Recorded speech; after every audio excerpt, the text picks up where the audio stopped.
सार्थक पहल बदलाव हमसे है। मैं पुनः एक बार आप लोगों का स्वागत है। पिछले वीडियो में हमने पढ़ा था महाराजा रंजीत सिंह। हमने शुरुआत वहां से की थी कि 10वें गुरु गुरु गोविंद सिंह। उसके बाद में पढ़ा हमने बंदा बहादुर के बाद में पढ़ा हमने जस्सा सिंह, जिनके नेतृत्व में जो है 12 मिसलों का गठन हुआ था। और इसके बाद में पढ़ा अपन ने सुकर चकिया मिसल, जो महासिंह और महासिंह के पुत्र महाराजा रंजीत सिंह 1740 में ये सुकर चकिया मिशन के प्रमुख बने थे। फिर हमने पढ़ा जमान शाह। कौन है जमान शाह? अब्दाली का पुत्र, जो काबुल का शासक था। और जब उत्तराधिकार युद्ध हुआ था तब महाराजा रंजीत सिंह ने जमान शाह की मदद की थी। इसलिए उन्होंने बदले में जो है इन्हें राजा की उपाधि दी और लाहौर की सुबेदारी। हमने देखा कि 1799 से 1805 तक उन्होंने विभिन्न अभियान चलाए, भंगी मिशन पर कब्जा किया। साथ ही उन्होंने लाहौर व अमृतसर को भी छीन लिया और लाहौर को अपनी राजधानी बनाया था। हमने ये भी पढ़ा कि इन्होंने सेना का जो गठन है वो यूरोपीय ढंग से किया था। घुड़सवारी प्रशिक्षण के लिए उसने फ्रांसीसी सेनापति अलार्ड को नियुक्त किया था। फ्रांसीसी सेनापति अलार्ड को उसने नियुक्त किया था। और वही पैदल सेना के लिए इटली के बतूरा को फ्रांसीसी सेनापति अलार्ड है ना। और पैदल सेना के लिए इटली से किसको? बतूरा को। और तोपखाने के लिए जनरल कोट। तोपखाने के लिए किसको? जनरल कोट, जो कि अमेरिकी गार्डनर था, इसे नियुक्त किया उसने। देखो इतनी उसकी जो सेना थी वो बहुत अच्छी सेना मानी जाती थी महाराजा रंजीत सिंह की। फ्रांसीसी जो है विक्टर जैकमा, एक फ्रांस का दार्शनिक था, इतिहासकार है, फ्रांसीसी विक्टर जैकमा। इसने महाराजा रंजीत सिंह की तुलना नेपोलियन से की थी। महाराजा रंजीत सिंह की तुलना किससे की है? नेपोलियन से की है। हमने कल पढ़ा 1809 अमृतसर की संधि महाराजा रंजीत सिंह और चार्ल्स मेटकाप के बीच। दो बातें हुई इसमें, दो शर्तें थी। पहली शर्त क्या? रंजीत सिंह का साम्राज्य विस्तार सतलुज नदी के पूर्वी तट तक सीमित कर दिया गया और दूसरा उत्तर पश्चिम में साम्राज्य विस्तार की छूट दी गई। उत्तर पश्चिम में, उधर अफगानिस्तान साइड में जहां तक साम्राज्य विस्तार कर सकते हो करते रहो। पूर्व की उनकी सीमा निर्धारित कर दी थी, सतलुज नदी, उससे इधर आप विस्तार नहीं कर सकते, ये शर्त रखी थी। और इसके तहत उन्होंने 1818 में मुल्तान पर, 1819 कश्मीर और 1823 पेशावर पर अधिकार कर लिया था। सिंध प्रांत पर अधिकार करने का उनका सपना अधूरा था। कभी कभी विकल्प में चारों दिए रहते हैं। कौन कौन से? मुल्तान, कश्मीर, पेशावर और सिंध।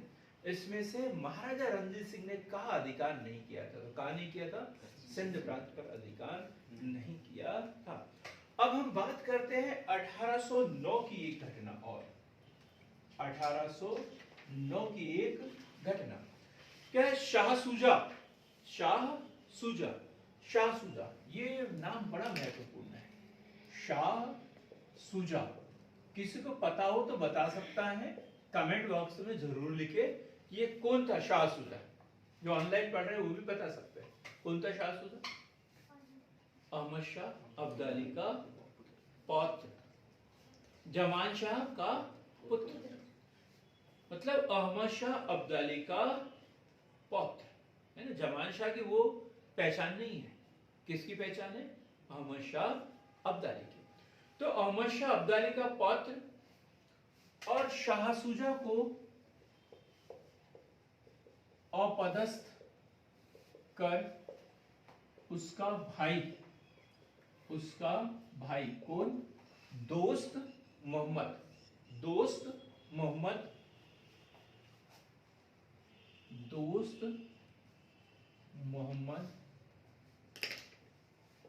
गद्दी पर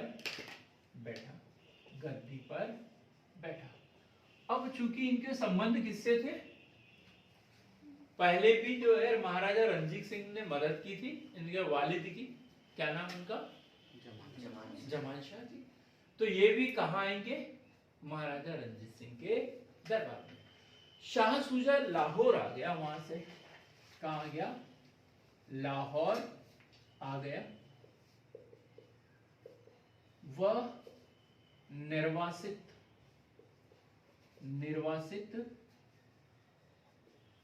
जीवन व्यतीत कर रहा था। तो वही महाराजा रणजीत सिंह ने उसकी मदद की। महाराजा रणजीत सिंह ने उसकी मदद की, उसके पिताजी की भी मदद की थी, इनकी भी मदद की। महाराजा रणजीत सिंह ने उनकी मदद की। पुनः अफगानिस्तान की सत्ता दिलाने में उसकी मदद की। और बदले में क्या मिला इनको? महाराजा रणजीत सिंह को कोहिनूर हीरा। जब हम कोहिनूर हीरे का इतिहास पढ़ेंगे तब हम और डिटेल में पढ़ेंगे। अभी तो याद रखें इतना, गोलकुंडा की खदान से मिला था। फिर वो धीरे धीरे पहुंचते कहाँ पहुंचा? शाहजहां के पास में। फिर मोहम्मद शाह के शासन काल में नादिर शाह का आक्रमण, और इसे कहाँ लेके चला गया? वो ईरान। फिर ईरान में उसका उत्तराधिकारी कौन? अहमद शाह अब्दाली। उसका उत्तराधिकारी नहीं था लेकिन अधिकार कर लिया जबरदस्ती उसने। अहमद शाह अब्दाली, उसने कोहिनूर हीरा प्राप्त किया और उसका प्रभाव कहाँ था? वो उसका प्रभाव अफगानिस्तान तरफ। तो ऐसा होते होते किसको मिला? वो शाह सुजा को मिला। और जब महाराजा रणजीत सिंह ने उसकी मदद की तो उसने महाराजा रणजीत सिंह को कोहिनूर हीरा दे दिया। बदले में शाह सुजा ने महाराजा रणजीत सिंह को कोहिनूर हीरा दिया, भेंट किया।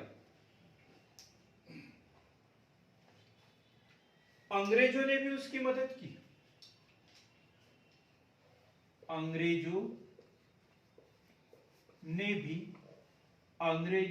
भी शाह शुजा की मदद की।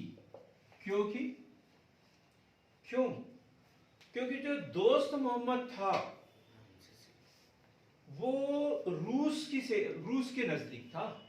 रूस से उसके विदेशी संबंध थे, और यदि ये अंग्रेज उसकी मदद नहीं करते तो ये मान के चलो कि 7वीं कंपनी भी भारत में आ जाती और कहाँ की? रूस की आ जाती। लेकिन अंग्रेजों ने उसको हटा दिया वहां से, और रूस का दाव गला ही नहीं।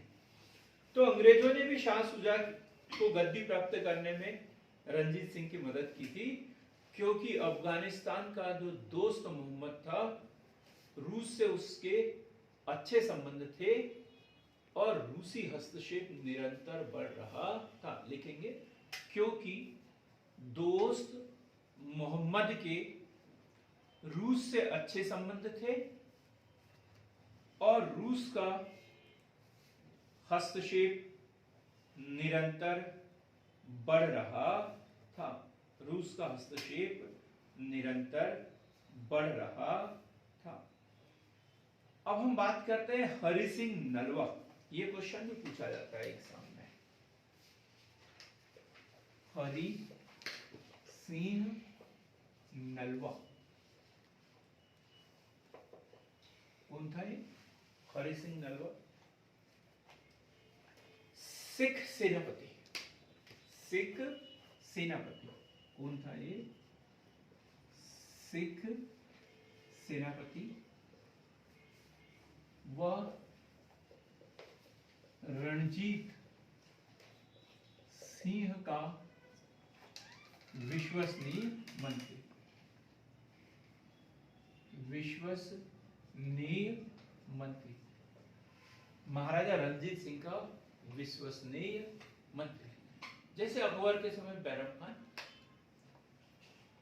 चंद्रगुप्त द्वितीय के समय वीरसेन साहब, समुद्रगुप्त के समय हरिसेन, ऐसे महत्वपूर्ण लोगों में से एक उनका राजा महाराजा रणजीत सिंह के समय हरि सिंह नलवा। और इन्होंने जामरूद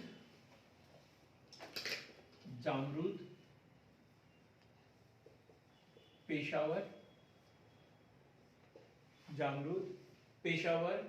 नौशेरा,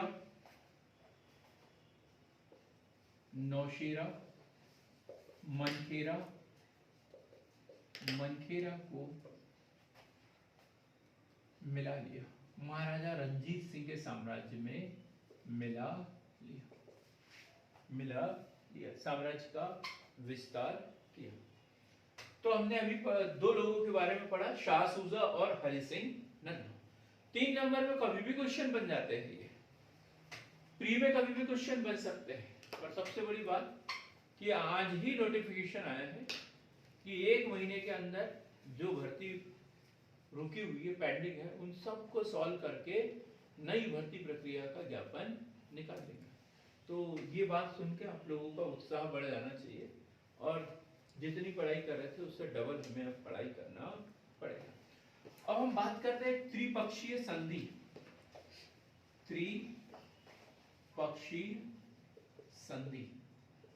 त्रिपक्षीय संधि और वो हुई है शाह सूजा,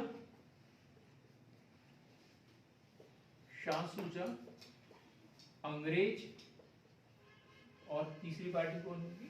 महाराजा रणजीत सिंह। महाराजा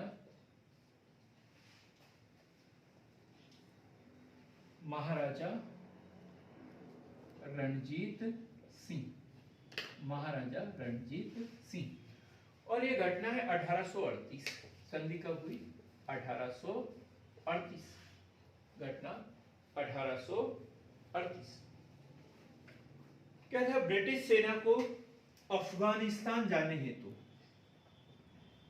ब्रिटिश सेना को अफगानिस्तान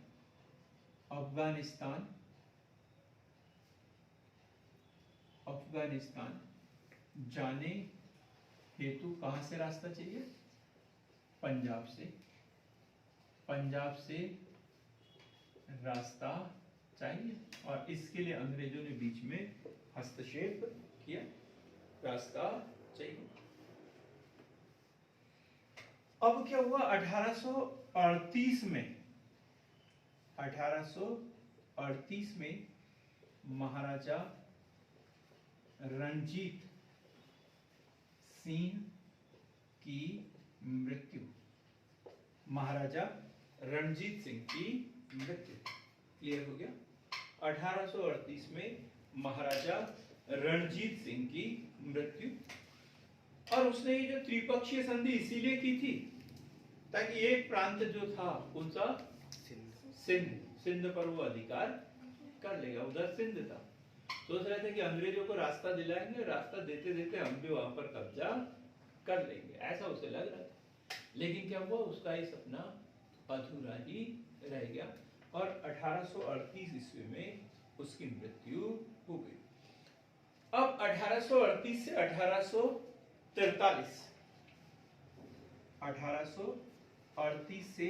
1843 ये 5 वर्ष का समय।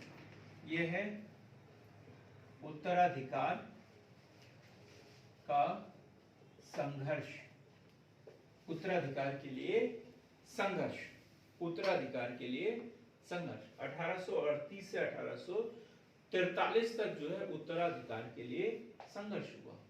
क्वेश्चन बनता है योगेश जी, महाराजा रणजीत सिंह का उत्तराधिकारी कौन था?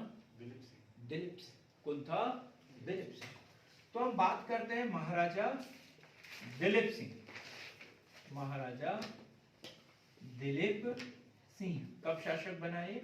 1843। कब बना है? 1843 में। और संघर्ष इसलिए हुआ क्योंकि ये अल्पवयस्क था, अल्पवयस्क पुत्र ये महाराजा रणजीत सिंह का, और इसी को शासक बनाया। और इनकी जो माँ थी, ये नाम भी याद रखना, माँ कौन? रानी जिंदल।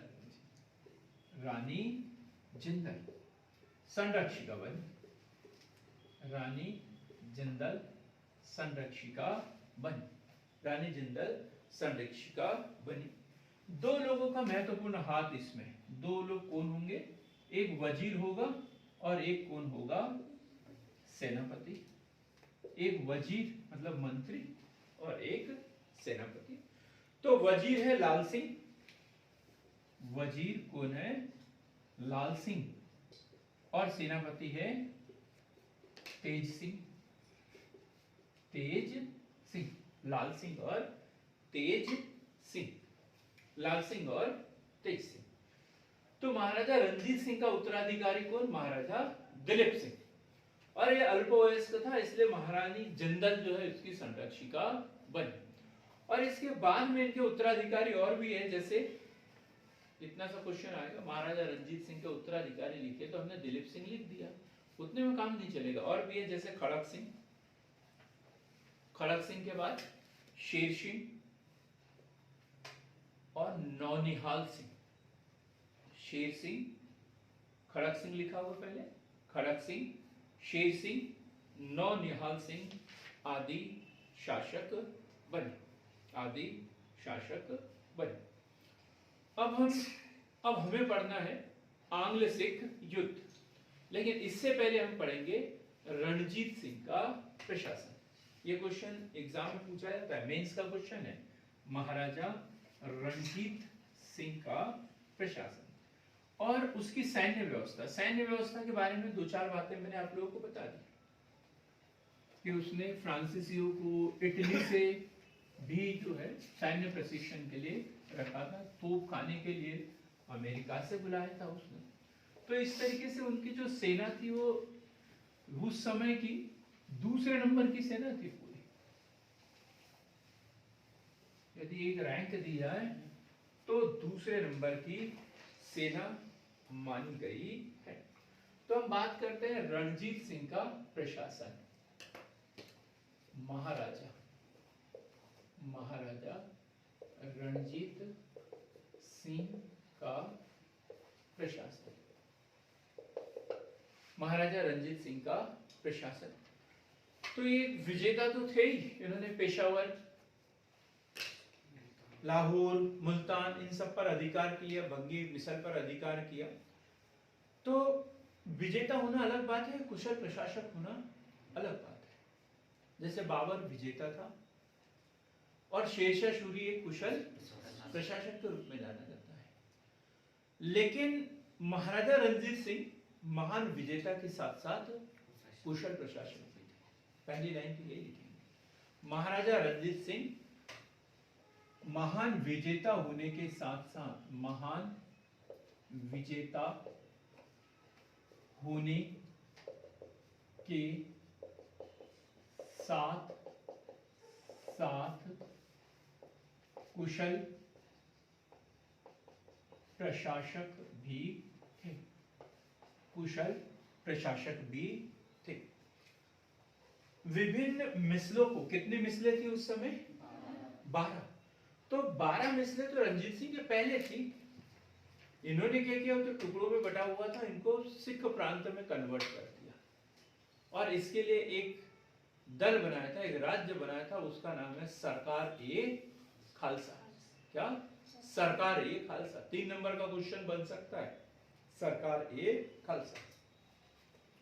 क्या लिखेंगे? विभिन्न सिख मिसलों को, विभिन्न सिख मिसलों को संगठित करने के उद्देश्य से, विभिन्न सिख मिसलों को संगठित करने के उद्देश्य से सरकार ए खालसा का गठन, सरकार ए खालसा का गठन। मतलब महाराजा रणजीत सिंह के राज्य का नाम था सरकार ए खालसा, सरकार ए खालसा। उसने अपने राज्य को क्या नाम दिया? सरकार ए खालसा। नानक शाही सिक्के चलाए उनके द्वारा, क्वेश्चन बन सकता है और बना है ये क्वेश्चन। नानक शाही सिक्के, गुरु नानक के नाम, नानक शाही सिक्के इनके द्वारा चलाए गए। 3 महत्वपूर्ण अधिकारी इनके समय में होते थे, 3 महत्वपूर्ण अधिकारी कौन कौन से होना चाहिए? 3 महत्वपूर्ण अधिकारी। तो सबसे पहला है सेनापति। कौन था इनका सेनापति? हरि सिंह नलवा, हरि सिंह नलवा। फिर है वित्त मंत्री व दीवान, वित्त व राजस्व मंत्री, ऑब्लिक क्या बोलेंगे इसे? दीवान। कौन था ये क्वेश्चन पूछा गया एग्जाम में, कौन था? और वो थे दीनानाथ, दीनानाथ। कौन थे? दीनानाथ। सेनापति हरि सिंह नलवा, वित्त व राजस्व मंत्री या दीवान दीनानाथ। मुस्लिमों को संगठित रखने के लिए एक विदेश मंत्री हुआ करता था, मुस्लिमों को संगठित रखने हेतु एक विदेश मंत्री या न्याय मंत्री जिसे कहेंगे, मुस्लिमों को संगठित करने हेतु एक मंत्री, इसे विदेश मंत्री भी बोल सकते हैं, न्याय मंत्री भी इसे बोल सकते हैं। न्यायालय का प्रमुख भी था, धार्मिक सहिष्णुता बढ़ाने के लिए इसकी नियुक्ति की गई थी। और एक है, क्या नाम है इनका? फकीर। किसी को नाम हो तो बको पट से, फकीर अजीजुद्दीन, फकीर अजीजुद्दीन, फकीर अजीजुद्दीन को उन्होंने नियुक्त किया था। तो 3 महत्वपूर्ण अधिकारी इनके, सेनापति, वित्त व राजस्व मंत्री या दीवान, और फिर मुस्लिमों को संगठित करने हेतु एक विदेश मंत्री या जिसे धार्मिक सहिष्णुता मंत्री भी कहेंगे। और कौन थे ये? फकीर अजीजुद्दीन। करदान नामक अधिकारी, करदान नामक अधिकारी, करदान नामक अधिकारी की नियुक्ति की गई। अब देखो, और करदान कर वसूल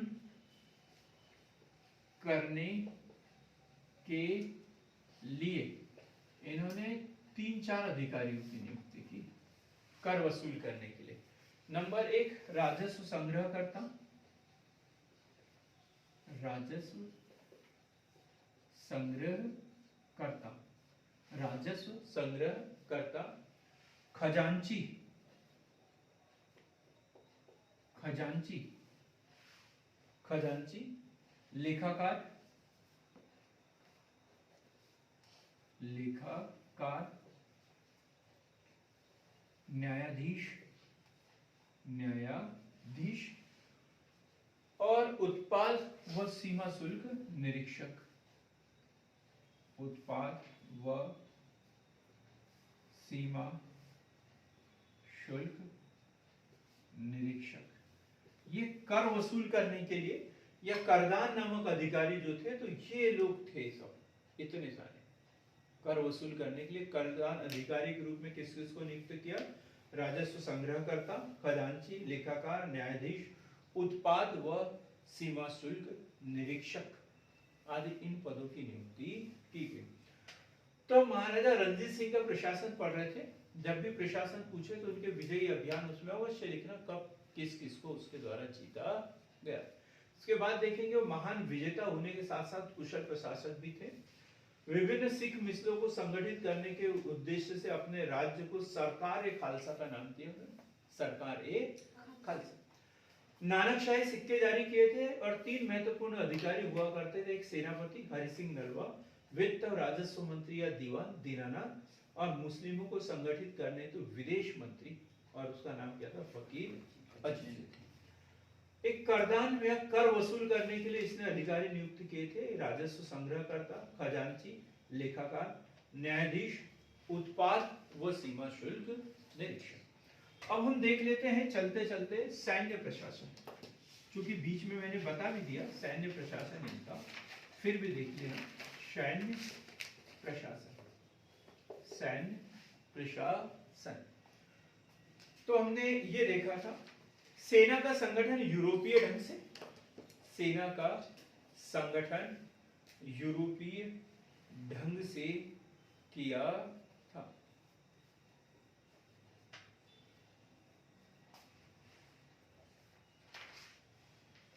यूरोपीय प्रशिक्षक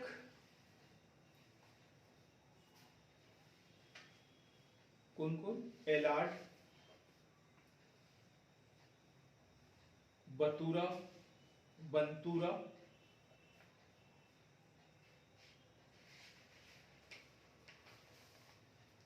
जनरल पोर्ट, जनरल पोर्ट, मैंने पोर्ट ही बोला था और कुछ बता दो। हाँ, कोर्ट नहीं, पोर्ट है, जनरल पोर्ट आदि की सहायता से, आदि की सहायता से रणजीत सिंह ने एक ऐसी प्रशिक्षित फौज तैयार की जिसमें, प्रशिक्षित फौज तैयार की जिसमें सिखों के अलावा गोरखा, गोरखा, उड़िया, बिहारी, गोरखा, उड़िया, बिहारी, पठान, डोंगरे, पठान, डोंगरे, पंजाबी मुसलमान, पंजाबी मुसलमान आदि शामिल थे, इसकी सेना में शामिल थे। सैन्य संचालन कैसा था, यूरोपीय ढंग से। यूरोपीय प्रशिक्षक उन्होंने नियुक्त किए और इन प्रशिक्षकों की सहायता से एक ऐसी सेना तैयार की जिसमें गोरखा, पठान, डोंगरे, पंजाबी मुसलमान, उड़िया, बिहारी आदि लोग इसमें शामिल थे। लाहौर में तोपखाने के निर्माण के लिए, लाहौर में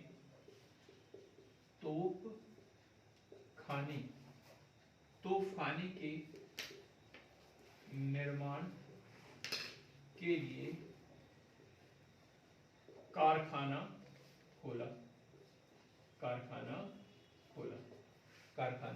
लाहौर में तोपखाने के निर्माण के लिए कारखाना खोला। स्थायी सेना थी इनके पास में, और क्या नाम था इसका, कोई बता दे जरा। फौज-ए-आइन, जितना ही क्वेश्चन बना था, फौज-ए-आइन, फौज-ए-आइन। महाराजा रणजीत सिंह की स्थायी सेना,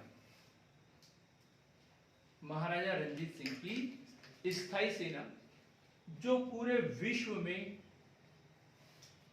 दूसरे नंबर पर थी। पहले नंबर पर कौन, ब्रिटिश, और दूसरे नंबर पर महाराजा रणजीत सिंह की सेना, महाराजा रणजीत सिंह की सेना। तो इस तरीके से हमने पढ़ा महाराजा रणजीत सिंह, उसके उत्तराधिकारी। अगला जो वीडियो होगा वो हमारा होगा, इसी का अगला पार्ट होगा आंग्ल सिख युद्ध। आंग्ल सिख युद्ध। तो हमारे साथ बने रहिए और हमारे वीडियो देखते रहे, हमारे चैनल को लाइक शेयर सब्सक्राइब करें। जितने भी आप लोगों के परिचित हैं, जिनको आप लोग जानते हो, चाहे वो पीएससी की तैयारी कर रहे हो या न कर रहे हो, उन तक हमारे वीडियो पहुंचाने की कोशिश करें। हो सकता है वो वीडियो देखकर प्रेरित हो जाए कि अब हमें भी तैयारी कर लेना चाहिए। तब तक के लिए बहुत बहुत धन्यवाद।